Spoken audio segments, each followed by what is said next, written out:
ಶ್ರೀ ಸಿದ್ದರಾಮಯ್ಯನವರ ಮಾತುಗಳನ್ನು ಆಲಿಸುವಂತಹ ಸುಸಮಯವಿದು.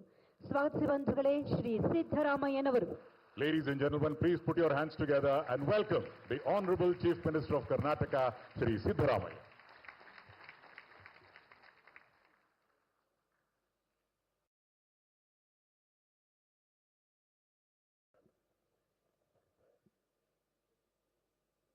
ಎಲ್ಲರಿಗೂ ನಮಸ್ಕಾರಗಳು.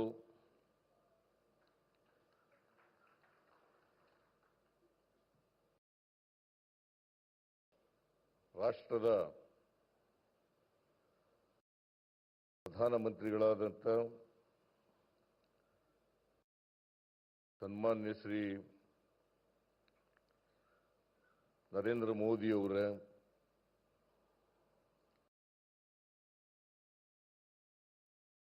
ರಾಜ್ಯದ ರಾಜ್ಯಪಾಲರಾದಂಥ ಸನ್ಮಾನ್ಯ ತಾವರ್ ಚಂದ್ ಗೆಹ್ಲೋಟ್ ಅವರೇ,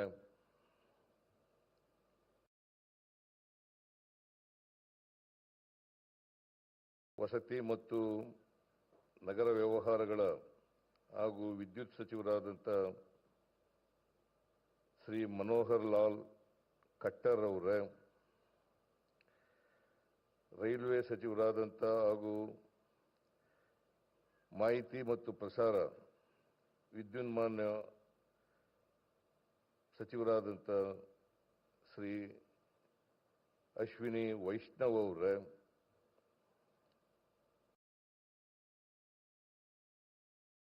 ರಾಜ್ಯದ ಉಪ ಮುಖ್ಯಮಂತ್ರಿಗಳಾದಂಥ ಡಿ ಕೆ ಶಿವಕುಮಾರ್ ಅವರೇ,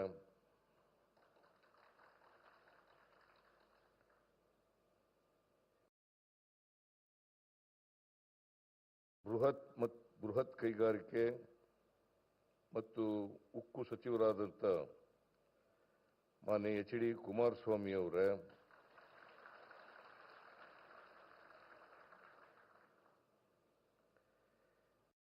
ಜಲಶಕ್ತಿ ಮತ್ತು ರೈಲ್ವೆ ಖಾತೆ ರಾಜ್ಯ ಸಚಿವರಾದಂಥ ವಿ ಸೋಮಣ್ಣ ಅವರೇ, ಸೂಕ್ಷ್ಮ ಸಣ್ಣ ಮತ್ತು ಮಧ್ಯಮ ಉದ್ಯಮಗಳು ಹಾಗೂ ಪ್ರಾಥಮಿಕ ಮತ್ತು ಉದ್ಯೋಗ ಖಾತೆ ರಾಜ್ಯ ಸಚಿವರಾದಂಥ ಕುಮಾರಿ ಶೋಭಾ ಕರಂದ್ಲಾಜೆಯವರೇ,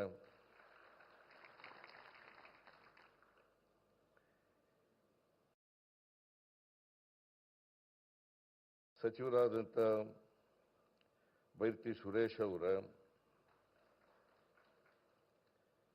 ವಿರೋಧ ಪಕ್ಷದ ನಾಯಕರಾದಂಥ ಆರ್ ಅಶೋಕ್ ಅವರ,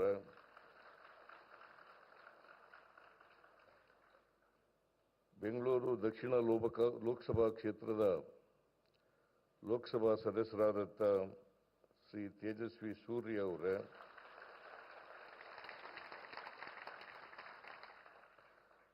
ಬೆಂಗಳೂರು ಗ್ರಾಮಾಂತರ ಲೋಕಸಭಾ ಕ್ಷೇತ್ರದ ಲೋಕಸಭಾ ಸದಸ್ಯರಾದಂಥ ಡಾಕ್ಟರ್ ಸಿ ಎನ್ ಮಂಜುನಾಥ್ ಅವರೇ,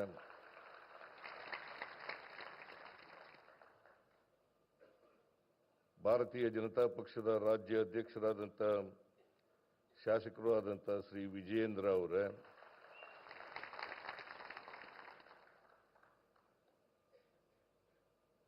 ಈ ಸಮಾರಂಭದಲ್ಲಿ ಭಾಗವಹಿಸಿರ್ತಕ್ಕಂಥ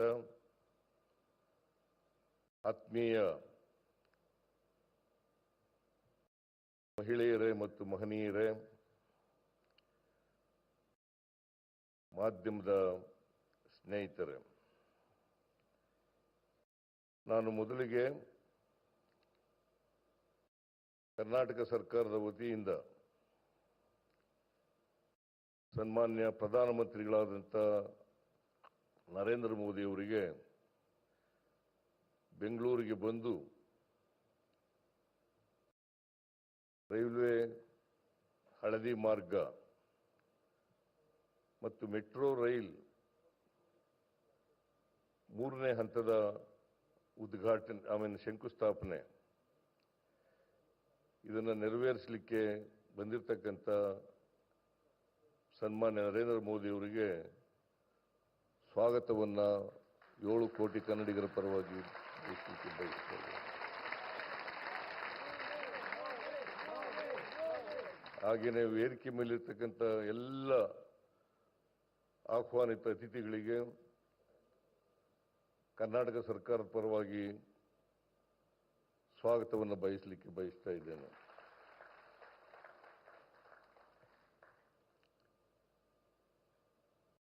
ರಾಷ್ಟ್ರದ ಪ್ರಧಾನಿಗಳಾದಂಥ ನರೇಂದ್ರ ಮೋದಿಯವರು ಇವತ್ತು ಬೆಂಗಳೂರು ನಗರದಲ್ಲಿ 3 ಕಾರ್ಯಕ್ರಮಗಳನ್ನು ಹಮ್ಮಿಕೊಂಡು ಬಂದಿದ್ದಾರೆ. ಒಂದು, ಹಳದಿ ಮಾರ್ಗದ ಉದ್ಘಾಟನೆ, ಮೆಟ್ರೋ ಹಳದಿ ಮಾರ್ಗದ ಉದ್ಘಾಟನೆ. ಎರಡನೇದು, ಮೆಟ್ರೋ ರೈಲು 3ನೇ ಹಂತದ ಶಂಕುಸ್ಥಾಪನೆ. 4ನೇದು, ಒಂದೇ ಭಾರತ ಎಕ್ಸ್ಪ್ರೆಸ್ ರೈಲುಗಳಿಗೆ 3 ರೈಲುಗಳಿಗೆ ಚಾಲನೆಯನ್ನು ಕೊಡ್ತಕ್ಕಂಥ ಕಾರ್ಯಕ್ರಮ.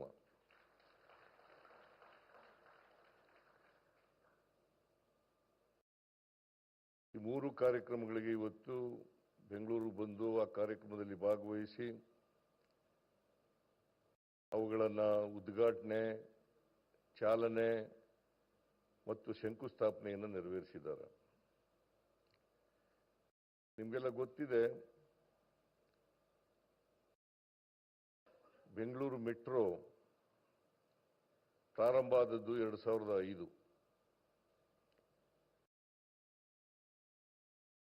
ಮನಮೋಹನ್ ಸಿಂಗ್ರವರು ಪ್ರಧಾನಮಂತ್ರಿಯಾಗಿದ್ದಾಗ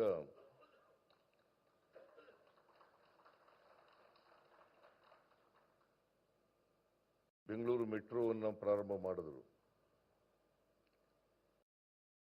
ಇದು ಕೇಂದ್ರ ಸರ್ಕಾರ ಮತ್ತು ರಾಜ್ಯ ಸರ್ಕಾರಗಳ ಸಹಯೋಗದೊಡನೆ ನಡೀತಾ ಇರತಕ್ಕಂಥ ಯೋಜನೆ.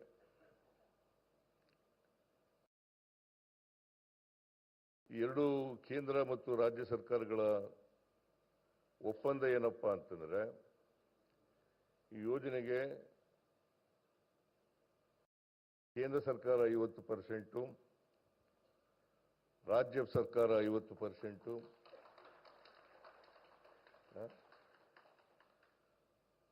50% ಇದನ್ನ ಮಾಡಬೇಕು ಅಂತೇಳಿ, ಖರ್ಚು ಮಾಡಬೇಕು ಅಂತೇಳಿ ಒಪ್ಪಂದ ಆಗಿರ್ತಕ್ಕಂಥದ್ದು.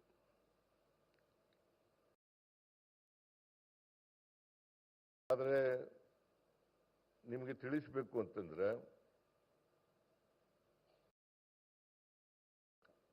ರಾಜ್ಯ ಸರ್ಕಾರನೇ ಹೆಚ್ಚು ಖರ್ಚು ಮಾಡ್ತಕ್ಕಂಥದ್ದು.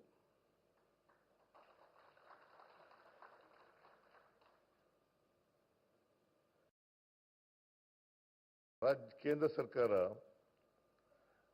ತಾಂತ್ರಿಕ ನೆರವು ಮತ್ತು ಹಣಕಾಸಿನ ನೆರವನ್ನು ಸಹಾಯ ಮಾಡ್ತದೆ. ಹಾಗಾಗಿ ಇದು ಕೇಂದ್ರ ಮತ್ತು ರಾಜ್ಯ ಸರ್ಕಾರಗಳ ಜಂಟಿ ಕಾರ್ಯಕ್ರಮ ಅಂತಕ್ಕಂಥದ್ದು ಬಹಳ ಮುಖ್ಯ ಅಂತಕ್ಕಂಥ ಮಾತುಗಳನ್ನು ಹೇಳಲಿಕ್ಕೆ ಬಯಸ್ತಾ ಇದ್ದೇನೆ.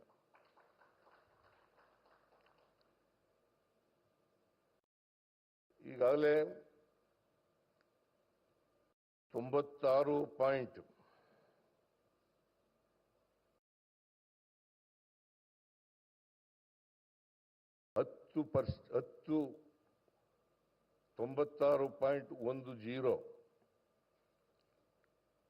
ಇಷ್ಟು ಉದ್ದದ ರೈಲ್ವೆ, ಮೆಟ್ರೋ ರೈಲ್ವೆ ಕೆಲಸ ಮುಗಿದಿದೆ.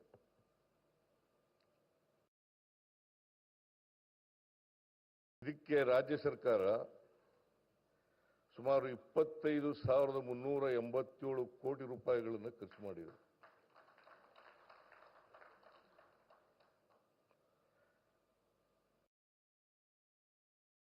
ಕೇಂದ್ರ ಸರ್ಕಾರ ಖರ್ಚು ಮಾಡಿರ್ತಕ್ಕಂಥದ್ದು 7,468.86 ಕೋಟಿ ರೂಪಾಯಿಗಳನ್ನು ಮಾತ್ರ. ಆದರೆ ಕೇಂದ್ರ ಸರ್ಕಾರ ಸಾಲ ಕೊಡ್ತದೆ, ಈಕ್ವಿಟಿ ಇಟ್ಟಿದ್ದಾರೆ. ನಾವು ಸಾಲ ಬಡ್ಡಿ ಸಮೇತವಾಗಿ ವಾಪಸ್ ಕೊಡಬೇಕು. ಇಲ್ಲಿವರೆಗೆ 3,987 ಕೋಟಿ ರೂಪಾಯಿಗಳನ್ನು ಮರುಪಾವತಿ ಮಾಡಿದ್ದೇವೆ.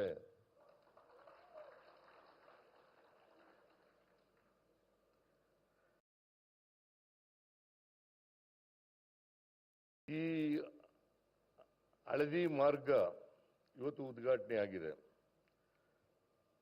ಸುಮಾರು ಇದರ ಉದ್ದ 19.15 ಕಿಲೋಮೀಟರ್. 19.15 ಕಿಲೋಮೀಟರ್. ಇದಕ್ಕೆ ತಗಲಿರ್ತಕ್ಕಂಥ ಖರ್ಚು 7,160 ಕೋಟಿ ರೂಪಾಯಿಗಳು. 7,160 ಕೋಟಿ ರೂಪಾಯಿಗಳು.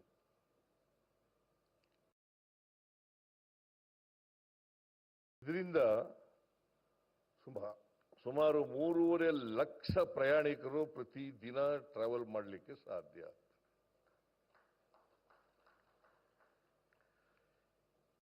ಇಲ್ಲಿವರೆಗೆ ಮೆಟ್ರೋ ಟ್ರೈನ್ನಲ್ಲಿ ಸುಮಾರು 9 ಲಕ್ಷ ಪ್ರಯಾಣಿಕರು ಪ್ರತಿದಿನ ಪ್ರಯಾಣ ಮಾಡ್ತಾ ಇದ್ದಾರೆ. 9 ಲಕ್ಷ. ಈ ಹಳದಿ ಲೇನು ಇವತ್ತು ಏನು ಉದ್ಘಾಟನೆ ಆಗಿದೆ, ಇದು ಸೇರ್ಕೊಂಡ್ರೆ 12.5 ಲಕ್ಷ ಪ್ರಯಾಣಿಕರು ಮೆಟ್ರೋನಲ್ಲಿ ಹೋಗ್ಲಿಕ್ಕೆ, ಪ್ರಯಾಣ ಮಾಡಲಿಕ್ಕೆ ಸಾಧ್ಯ ಆಗ್ತದೆ.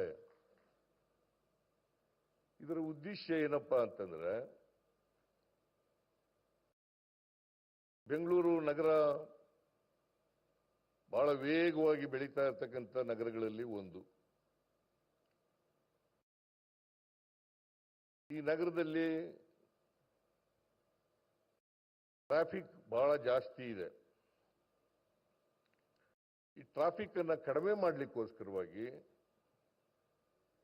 ಹೆಚ್ಚು ಜನರು ಮೆಟ್ರೋ ರೈಲ್ನಲ್ಲಿ ಪ್ರಯಾಣ ಮಾಡಲಿ ಅಂತೇಳಿ ಈ ಮೆಟ್ರೋವನ್ನ ನಾವು ಯೋಜನೆಯನ್ನ ಜಾರಿಗೆ ತರ್ತಾ ಇರ್ತಕ್ಕಂಥ ಕೆಲಸವನ್ನು ಮಾಡ್ತಾ ಇದ್ದೀವಿ. ಇದನ್ನ ಹಳದಿ ಮಾರ್ಗ ಉದ್ಘಾಟನೆ ಆಗಿದೆಯಲ್ಲ, ಇದರಿಂದ ನಮಗೆ ಟ್ರಾಫಿಕ್ ಸ್ವಲ್ಪ ಕಡಿಮೆ ಆಗ್ತದೆ.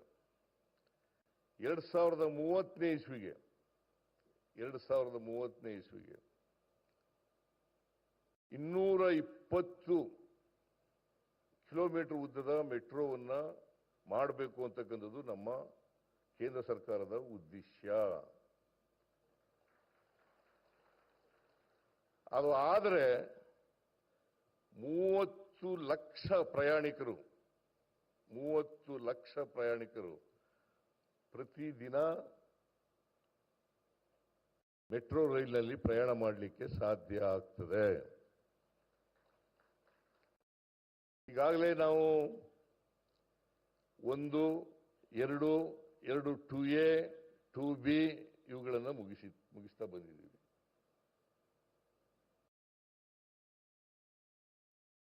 ಮೂರನೇ ಹಂತಕ್ಕೆ ಇವತ್ತು ಶಂಕುಸ್ಥಾಪನೆ ಆಗಲಿದೆ.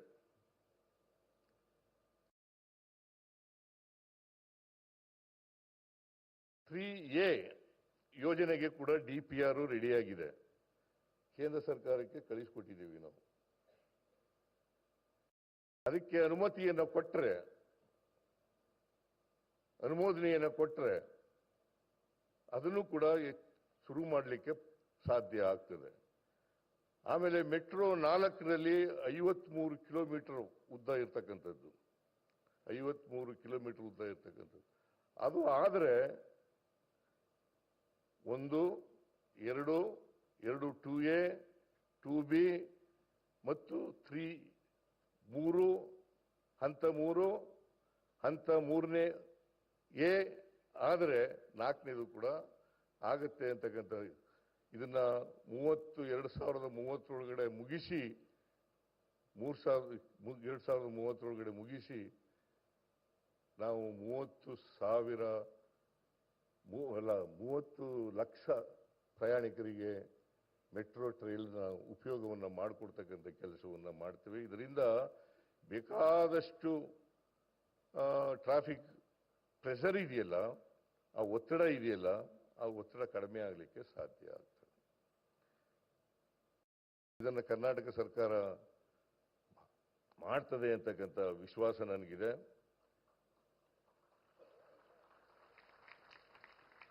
ಆಮೇಲೆ ಇವತ್ತು ಇದೇ ಸಂದರ್ಭದಲ್ಲಿ ಬೆಂಗಳೂರಿಂದ ಬೆಳಗಾವಿಗೆ ಟ್ರೈನ್ ಕೂಡ ಒಂದೇ ಭಾರತ್ ಎಕ್ಸ್ಪ್ರೆಸ್ ರೈಲು ಆಗಿದೆ. ಅದನ್ನು ಕೂಡ ಇವತ್ತು ಚಾಲನೆ ಮಾಡ್ತಕ್ಕಂಥ ಕೆಲಸವನ್ನು ಮಾಡಿದೆ. ಇನ್ನೂ ಒಂದು ಅಮೃತಸರದಿಂದ ಶ್ರೀ ಮಾತಾ ವೈಷ್ಣವ ದೇವಿ, ಆಮೇಲೆ ನಾಗ್ಪುರದಿಂದ ಪುಣೆವರೆಗೆ 3 ಒಂದೇ ಭಾರತ್ ಎಕ್ಸ್ಪ್ರೆಸ್ ರೈಲುಗಳಿಗೆ ಪ್ರಧಾನಮಂತ್ರಿಗಳು ಚಾಲನೆಯನ್ನು ನೀಡಿದ್ದಾರೆ. ಇದರಿಂದ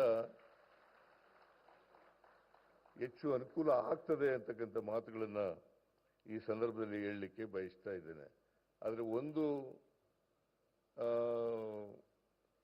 ನಮ್ಮ ರಾಜ್ಯನೂ ಕೂಡ ಹೇಗೆ ಮಹಾರಾಷ್ಟ್ರ ಮತ್ತು ಗುಜರಾತ್ ರಾಜ್ಯಗಳಿಗೆ ಹೆಚ್ಚು ಒತ್ತು ಕೊಡ್ತೀರಿ, ಹಾಗೆಯೇ ಕರ್ನಾಟಕಕ್ಕೂ ಒತ್ತು ಕೊಡಬೇಕು ಅಂತಕ್ಕಂಥ ಮನವಿಯನ್ನು ಪ್ರಧಾನಮಂತ್ರಿಗಳಲ್ಲಿ ಮಾಡಲಿಕ್ಕೆ ಬಯಸ್ತಾ ಇದ್ದೀನಿ. ಏನು ನಗ್ತಾ ಇದ್ದಿಲ್ಲ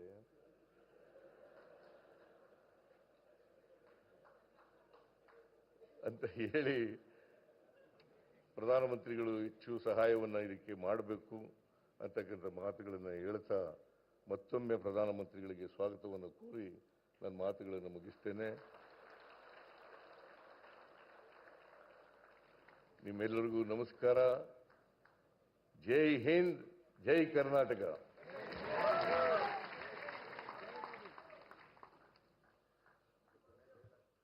On behalf of the entire citizen fraternity of Karnataka, the Honorable CM has thanked the Prime Minister for his visit to Bengaluru and inauguration of the project. And at the same time, he has underlined the efforts and contributions of the government of Karnataka towards the success of the venture. So let's give a round of applause and thank the Honorable Chief Minister of Karnataka, Shri Siddaramaiah. ಧನ್ಯವಾದಗಳು sir.